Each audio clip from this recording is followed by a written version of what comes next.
What's up, guys? Welcome to Operation B, the podcast. I am your host, Jamie Thurber, and I am here to take you on a journey of deepening, of expansion, of understanding more about who you are and why you're here and how to operate in an optimal way that allows you to do what you want to do, feel how you want to feel, take care of yourself truly, and support everything that your heart desires.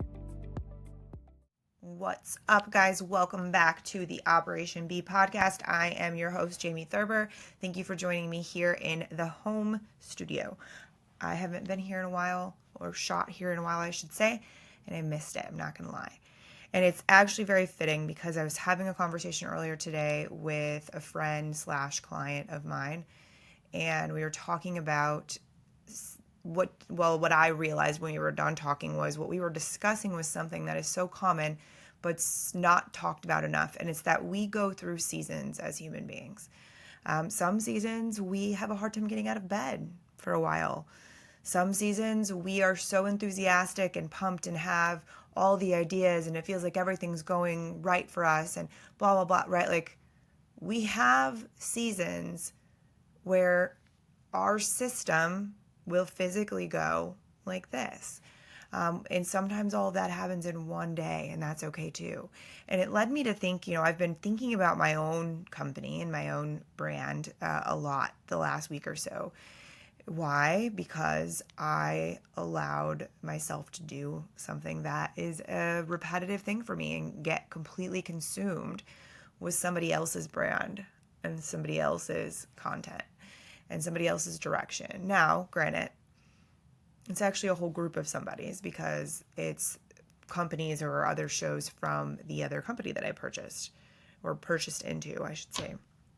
And so that team there, it's obviously in my best interest that all of those shows do really well. It's also been my number one focus that that company gets wildly organized and able to function in a way that allows me space to do what I know I'm the best at. Once the systems are in place, then you get to actually live in them. And that's where the magic happens, right? Like, that's where the growth really occurs. But it's that space at the beginning when I do this work for people that is really, really all-consuming. So what I realized, though, is during the last 6-7 months, I didn't have enough to give to all the places. So I gave it to the places that felt the highest, right? Like, obviously we were still giving it to our body because we're not doing that again. We're not going backwards on that. And I was not giving it as much to my own stuff. Like, I was sharing and doing, but it just hasn't been what it deserves. It's like a kid or a car. I know that sounds weird to compare the two, but I'm not comparing the two. I'm just putting them both in a category of sometimes it feels like you don't give one of the things the attention that it needs. And then you start to realize and you're like, damn, well, that's not serving anybody. And you didn't mean to do it. I've been feeling that way for plenty of reasons lately. We've reached a really great place in the podcast company where things are ironed out and things are now on a course. And it's course now. It's just a matter of getting everybody to 100% be on board with that course and stay that course. And now let the systems do what the systems are built to do, which is always scary a little bit sometimes. The other thing that's happened, though, is that I realized that I was at a pretty fragile place, I'd say maybe, where I could have gone to the dark side again very quickly, health-wise. Around that same time, we've had several deaths in our lives. My family, my childhood, my best friend's best friend. And it's been eye-opening, to say the least. And one of the things that this is going to sound really fucked up, but one of the things I love about death, or that I do with death, I should say, that one of the things I do with death is I look at the life. I look at the influence. I look at the impact. I look at the memories. I look at the people that loved that person. And I'm always very moved by those things. And by seeing those things, I see parts of that person's life. And it's beautiful. And I'm grateful that I'm able to look at it that way because it's a beautiful thing. Last Friday, I was at a funeral for a gentleman who never knew. There's no way he knew how much of an impact he had on my life. And it was a heart-wrenching ceremony. It was beautiful and it was so sad. And there were so many reasons why it was sad.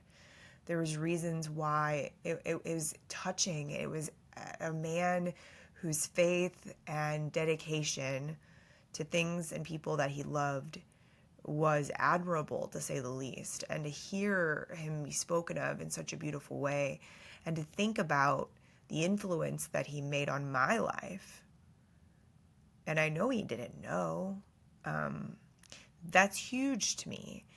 And it just was a beautiful thing. And then he has a huge family, and I'm looking at the family, at these boys that I grew up with who have grown up to be good men. Like, that's saying something. Good men. When you raise 6 children that have grown up to be good people, it says a lot about you. And he loved his wife dearly, and their relationship was always something that was very obvious, how much they loved each other.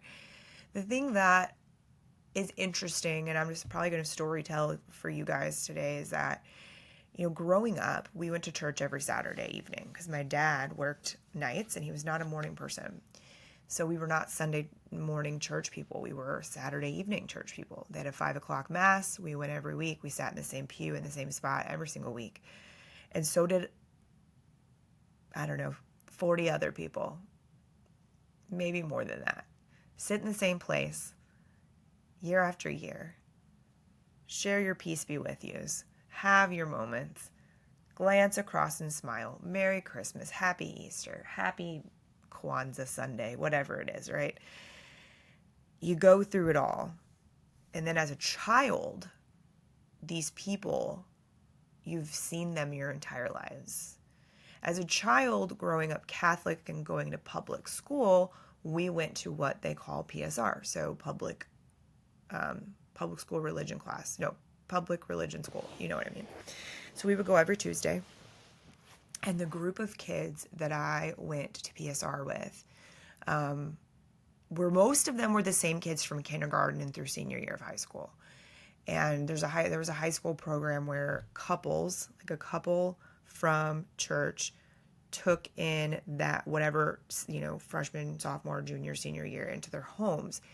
And it was just a cool program. We all really liked it. You guys know I am not very religious. I am extremely spiritual.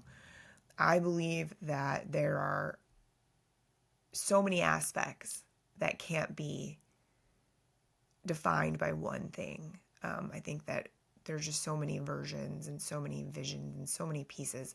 And what I find to be true are the things within my own heart. And that's a whole other story for another day. But growing up in that church was comforting. I remember when I was in Iowa, and it was like one of the hardest times of my life, and I was so lost, I knew no one. I looked up the closest Catholic church. And here's why. Not because I was looking to connect with other Catholic people. Not that there's anything wrong with that, but that's not what I was looking for. I was looking for something familiar and something comfortable. And I cried in the back of that church because that's what it is. The songs are almost the same. The prayers are always the same. And it would bring me back to my childhood and my grandma and my dad, when my dad was like the best version of himself. And those times, and so anyway, I'm in this funeral and it's touching and moving, and you see this large group of humans, this large family, and these feelings of how lucky they are, and they know it. They care for each other. They've never acted like their lives were simple and everything was perfect. They're just examples of being a human being. That was the other thing that really stuck out to me about their dad, is that he was similar to my dad, wasn't trying to be anything that he wasn't. He was trying to be himself all the time, whenever he could. And so with that, what would happen is he would be able to some people judge people for that. Meaning if they're coming into church and they're not super dressed up, or they're into motorcycles or tattoos or wrestling or whatever it is, they get judged for that. And in my household, that never happened because my dad had a ponytail my whole life, beard, motorcycle. All of his friends are big and burly, smoked cigarettes. Kindest man, quietest, simplest, kindest man. So all of those things, like, I guess I found as I'm sitting in the pew there last week, like recognizing how much those things meant to me in a way that I wasn't really aware of probably before that. About Sonny is his name, who passed away. And it was a beautiful, what's the word I'm looking for? It was a beautiful tribute to the man.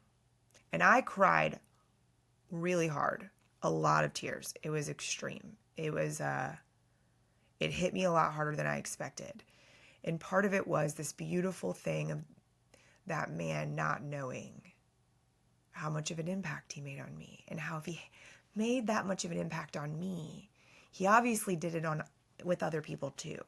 Now, granted, so the part I didn't tell you was they opened our church, who's been closed for 2 or 3 years now, for his ceremony, which is, that in itself was beautiful. But all those people that I mentioned to you, that I would sit in there with every Saturday, even if we never spoke to each other, they were there too. When I walked in, you couldn't even get in the door. There was a line of people to hug the family.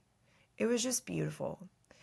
And I honored myself in that grief I used to catch myself when I would feel grief in situations like that, where it would almost feel like I shouldn't. Like, it's not my dad. I wasn't that close to him. I shouldn't feel this way. Fuck that. Grief is grief. Love is love. Admiration is admiration. And, there's a side of looking at those boys that lost their mom.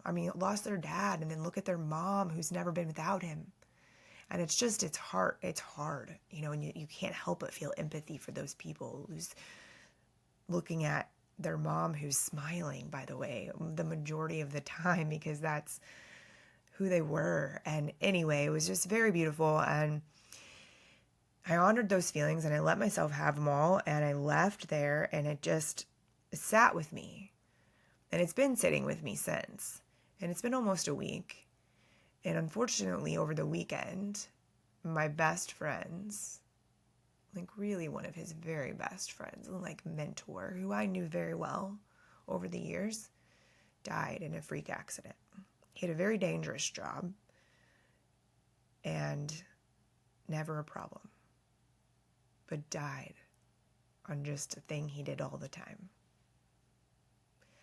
It's difficult to make sense of those things, and while I'm flabbergasted, honestly, that he's not here and that happened, and I probably haven't really fully made sense of that in my head yet, I know that a lot of my grief and fear is for AJ. It's for his broken heart more than anything, because he means a lot to me. Something that maybe you guys have picked up on over the years of listening to me and reading my words is that I have really solid male friends, and I always have. And it's not that like, oh, she's just one of the guys, and it's like but it's that, meme where they throw hot dogs at her face, and like, no, I genuinely am. Like, and AJ's one of those people, and he's very special to me. Our relationship is special, and he matters a lot. And those relationships are different for a lot of reasons. One, he knows what I've been going through physically, and he's there for me, and he doesn't push. He doesn't make me feel bad for not coming around. He still invites me to shit. Like, he never makes me, it's just a different kind of friendship. So that happens, right? I'm sitting there thinking about all the people in the last 7 months that I've allowed to consume the very small amount of energy that I have. And it was like a flip. I thought, we're not doing that anymore. Which is fitting because on Labor Day weekend, I worked my ass off for 4 days straight, and I did so because I told myself we're not doing this anymore. We run companies with ease. We run companies that fit into our lives, not companies that our life has to fit into. We do these things intentionally because that is what we believe and that is what we are capable of. That is how I do life. When there's an emergency, I handle it. On the day-to-day regular basis, we do life and run business. Things are handled the way they need to be handled and things work the way they need to work. They do not consume every ounce of my being. They do not prevent me from seeing people that I love and need and want to connect with. I built it this way, friends. I built it this way. So I was thinking about this, and what's funny is that AJ lives about 50 minutes from me on a highway I hate driving. I can go the back way, which is usually what I do. He's busy too. It's not like he's readily available to me all the time, but still, right? So my studio is 15 minutes from his house. And when I started going there in February, I told myself, one of these Fridays, I won't be so exhausted or overwhelmed or have so much back work that needs to be done, and I'm going to go hang out with AJ because he's off work on Fridays, which means he's working at his house because he's a car guy, and that's what you do when you're a car guy. All of your free time is spent working on something with an engine. And it's now the middle of September, and I've never done that once. Until tomorrow. Because it's happening tomorrow. It's definitely a interesting thing how just sometimes, anything that happens in life, and as I was already thinking about these seasons and these changes before these deaths occurred, that is how I know that it's the right path and right season thing, right? Is that I was already thinking about it. And then these things happened that were beyond my control. And I could understand this. These are all affirmation pieces. These are all pieces of the puzzle that you've been looking for. These are reasons why this is the right move. So I don't really know that I had much of a massive purpose of this session today other than to just talk a little bit about whatever was on my heart and to share, because I believe that when we share stories and we share things that we've experienced, it will reach whoever it's meant to reach. I believe that when we do that, these things can turn into ripple effects that will find and affect in the positive way the people that need it most. So sometimes it's just about the storytelling, and it always will be for me.